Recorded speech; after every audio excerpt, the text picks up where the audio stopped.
Não é de hoje que o deputado Celso Russomano age como um paladino da justiça defendendo os consumidores, sempre equipado de sua maior arma, né, o famoso Código de Defesa do Consumidor, e também com o seu poder de invocar a viatura caso algo de ruim aconteça. Chama a polícia. Chama a viatura. Mas você sabia que na década de 90 o Celso foi tentar solucionar um caso e foi espancado por comerciantes? Que merda, hein? Sabia não? Bom, é sobre isso que a gente vai falar no vídeo de hoje, mais 5 vezes que o Celso Russomano foi longe demais. Eu sou o Marcelo, fica comigo que depois da vinheta eu te conto.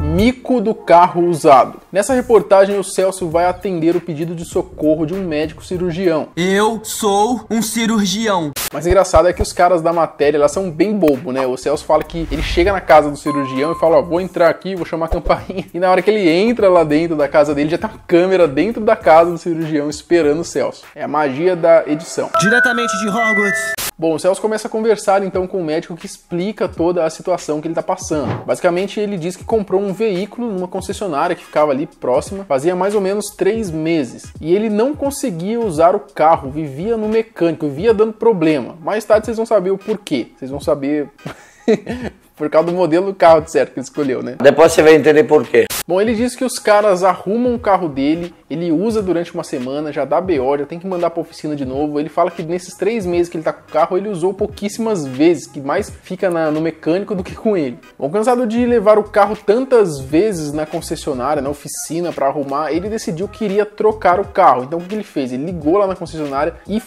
perguntou ali se eles comprariam o carro de volta pra ele comprar outro carro. Mas o que surpreendeu ele, o que ele ficou indignado, é que o carro que ele tinha pagado 23 mil reais, não fazia nem 3 meses, né? Ainda estava meio que na garantia o carro. A concessionária quis comprar de volta dele por 14 mil reais. Essa é a desvalorização de carro mais rápida que eu já vi. É golpe. Bom, chegando na concessionária, o gerente já quer conversar com o Celso sem as câmeras. É claro que o Celso pé de pano não aceita. Ele pediu pra vocês ir conversar com ele lá, mas sem a câmera. Mas eu quero, isso é uma denúncia. Primeiro ele vem ouvir a denúncia aqui, senão eu tenho que tomar uma providência. Não quero falar com bandeirantes, com ninguém na frente das câmeras, tá bom? Bom, quem chega para atender primeiro o Celso é o avaliador, o cara que disse que pagaria 14 mil pelo carro dele. Ele ainda alega que o carro estava em perfeito estado, que não tinha todos aqueles BOs que o médico alegava. Ele e o gerente falavam que o carro chegava na oficina e não tinha BO nenhum e já voltava para ele, enfim, aí ficou esse impasse do médico dizendo que tinha problema e da concessionária dizendo que não tinha problema o carro. Eu particularmente acredito mais no médico porque não faz sentido nenhum ele levar o carro lá sem problema. Bom, depois que o gerente chega, eles vão até o carro, né, para ver o carro e fazer um test drive, dar uma voltinha. E aí é onde a gente tem uma surpresa. Bom, eles fazem lá então um test drive e na volta o médico acaba optando por trocar o Maré dele, né, que era um seminovo, por um carro 0 km na mesma concessionária. Mas o cliente perdeu a confiabilidade e vai trocar por um veículo 0 km. Aí você paga a diferença. Sim, eu tô contente, eu acho que é isso mesmo. Se explodir aqui no Brasil, sua cabeça vai cair lá na Guatemala. Ou seja, cara, a lábia desse gerente aí, desse vendedor deve ser muito boa, viu? Com certeza. 1 centavo de troco. Celso, aula de canto, vai até um supermercado atacadista para atender uma denúncia. Falhas no preço e na refrigeração dos produtos. Bom, ele já chega no supermercado pistolaço, como sempre. Ele questiona ali os gerentes se os caixas teriam o 1 centavo de troco. Ele chega, isso aqui é um absurdo, tem que parar. Ele reclamando dos supermercados colocarem esses preços quebrados, né, como R$ 9,99, por exemplo. Aí não tem 1 centavo para devolver, quer dizer, não tô dizendo que de 1 centavo em 1 centavo a galinha enche o papo, como diz o ditado, mas não é justo, porque se ela tiver 1 centavo a menos, você também não vai vender. Não, e se tiver faltando, por exemplo, se ela passar no caixa e ficar 10 centavos, 5 centavos, eu vou deixar passar. Você deixa, se chamar, você deixa. Tá bom, eu deixo passar. Mentiroso! Bom, então ele resolve ir até os caixas para perguntar se eles teriam ali 1 centavo de troco, caso o cliente exigisse. Bom, a primeira caixa até tinha algumas moedas de 1 centavo do bolso dela, ela fala que tinha para caso algum cliente chato pra e insistisse ali em querer 1 centavo de troco. Você tem moeda de 1 centavo? Tenho. Bastante? Não. Deixa eu ver, quanto você tem aí? Tenho 2. Ah, você tem 2? Não, mas é do caixa ou é tua? Não, é minha, quando os clientes E do pedem. caixa? Do caixa a gente não tem. O Celso ainda chega em alguns clientes que estão ali, né, falando que tava... Ele começa a perguntar, né, se eles costumam pedir 1 centavo de troco e fala que ele tá perguntando isso porque muita gente reclama. Mas na verdade, né, mano, quem reclama disso? Ninguém reclama disso, cara. O cara é chato mesmo. Eu vou reclamar! Outra denúncia contra esse supermercado era também em relação à refrigeração dos produtos. Ixi, Maria! Segundo o Celso, né, no começo do programa ali, ele fala que o supermercado desligava o freezer à noite para economizar energia. Grandes, inclusive, supermercadistas estão desligando os refrigeradores e os congeladores à noite. Meu Deus. E liga de manhã cedo de novo. Parece que eu já vi isso acontecer. Onde eu já escutei isso? Né, o famoso caso do pé de fava lá, o Eric Jacan ficaria orgulhoso. Você é vergonha da profissão! O Celso também questionou os preços, foi na época que teve aquela alta, né, dos alimentos, do arroz. Então ele questionou se o supermercado estava tendo lucro abusivo em cima dos produtos. O gerente mostra as notas e vê que ele não estava tendo lucro abusivo, era uma margem de 10% de lucro, ou seja, estava caro mesmo o negócio, os produtores estavam mandando, né, os fornecedores estavam cobrando mais caro. O preço do feijão aqui, eles estão colocando só uma margem de 9,7%. É uma margem bem pequena de lucro, né? Geralmente eles trabalham com margens de 30%. É que quem está vendendo caro, na verdade, é o distribuidor. Bom, o vídeo acaba aí com o Celso dando uma ótima dica para você pagar mais barato nos produtos. Ele diz que se você for no supermercado e o produto não tiver preço, você pode pagar pelo preço do produto que está do lado. Se você não quer ir para a delegacia, você tem que vender pelo produto que está precificado. Então, o que está ao lado aqui precificado? R$5,99. Você vai tomar um prejuízo aqui de R$10. Olha que estratégia, filha da p... Ou seja, se o produto tá do lado é mais barato, você alega que quer pagar aquele preço e tá tudo certo. Uma boa dica aí para você economizar. Economizar dinheiro e conseguir colocar esse dinheiro onde realmente interessa. A polêmica das sacolinhas. Lá para meados de 2012 existia uma lei que dizia que os supermercados não poderiam cobrar pelas sacolinhas plásticas. Na verdade, eles já cobram, né? O preço delas está embutido nos produtos que você compra. Bom, diferente de hoje, né? Hoje o Procon ele estimula até mesmo você utilizar aquelas sacolas retornáveis, tudo isso para proteger, né, o meio ambiente. Só que o engraçado é que antes não era assim, né? O Celso ele até chega a falar que esse papo de proteger o meio ambiente era tudo bobeira. A sacolinha plástica serve também de lixo. Dizer que a sacolinha plástica agride o meio ambiente é uma mentira. É uma mentira, é uma afirmação falsa e enganosa, porque o consumidor usa a sacolinha plástica para o lixo.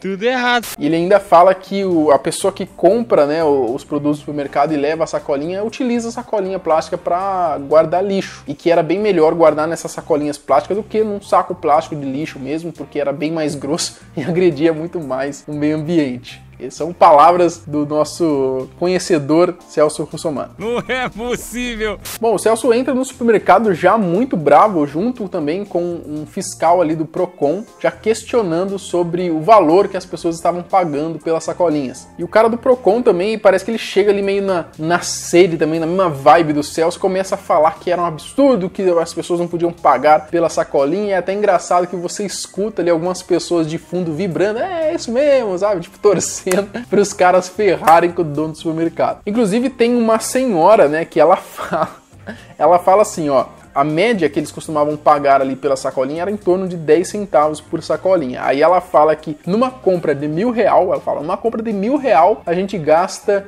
em torno de R$50 de sacolinha. Pode falar, senhora. Mais de um ano que nós pagamos sacola aqui no Açaí e nós ainda faz a propaganda para eles. Olha essa sacola lá. É 12 centavos cada sacola. Se nós vamos fazer uma compra de R$1.000, nós gastamos na faixa de quase R$50 de sacola. Eu só queria saber que conta ela fez para chegar nesse valor, porque partindo desse princípio ela teria que levar numa compra de R$1.000 pelo menos umas 500 sacolinhas para casa. Eu acho que 500 sacolinhas de compra não daria R$1.000 não, cara. Acho que daria bem mais. Tá bom nas contas, hein? Bom, então, quando o Celso Russomano chega lá, né, o gerente e tal, manda a galera começar a guardar as sacolinhas meio que para esconder e vira uma confusão. O Celso Russomano chega até a falar que vai invocar o poder dele, né, de chamar a viatura. Bom, e nessa ânsia de poder ler o Código de Defesa do Consumidor para alguém, O Celso pega uma mulher lá mesmo, que era funcionária, mas não era gerente, não era nada. Fala, eu sei mesmo, vem cá que você vai escutar. E começa a descascar a menina, falando que o supermercado vai tomar multa, que vai fechar, e lendo o Código de Defesa do Consumidor pra ela. Enfim, né? O show tem que continuar, né? Ele tinha que descarregar essa fúria em alguém. 23 de outubro de 2006. Institui a obrigatoriedade do fornecimento de sacolas plásticas. Quer prestar atenção aqui, por favor? Educadamente. Chato pra caramba. Bom, ainda no final, né, a gente consegue ver, né, um dos clientes ali reclamando que o supermercado também não estava emitindo a nota fiscal. Cara, aí sim, aí você mexeu, aí você tocou na ferida do Celso Russomano. Não emitir nota fiscal é crime contra a ordem tributária. Peraí, mas se a pessoa quiser pôr o CPF aqui, não pode? É porque a máquina tá quebrada. Mas não pode vender sem nota fiscal. Não pode vender sem nota fiscal. Mas não é culpa minha, é culpa da pessoa. E aí recebe dinheiro e não emite nota? Não. Meu anjo, peraí, parou. Olha aqui, isso é grave. Peraí, chama uma viatura, chama uma viatura agora.